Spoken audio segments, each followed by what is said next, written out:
Hey there, 2 out of every 3 of my clients are getting callbacks for jobs, so I want to teach you how to write a great resume. The next thing that I want to talk about is the career summary table.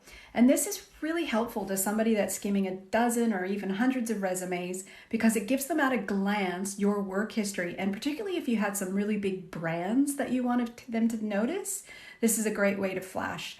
The other thing that they'll notice, and I see too often people make this mistake, is you started at a small job and you did that for a short period and you got promoted to another job very quickly. That's a great message for an employer. So don't dilute that you had 3 different jobs with one company, or you started as a contractor for 4 months and then got converted to permanent employee. List those things because they are very important messages for your employer to see.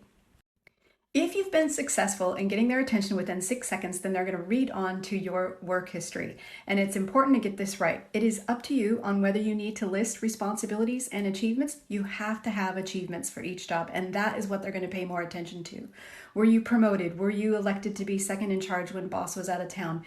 Were you the person nominated to train all the new hires? Were you the person that initiated process improvements? And anything that has metrics, even better. But make sure you have at least 2 achievements for every job, especially if you were there for more than a year. You should be able to produce those achievements. Also, if it's 3 months or more, you have to explain the career breaks. And that could be okay. It's very acceptable in Australia for maternity leave, paternity leave, to go study, to do a travel gap, to care for a family member, overseas relocation. All of those reasons are perfectly fine, but make sure if it's 3 months or more, you list it in the gaps between your jobs.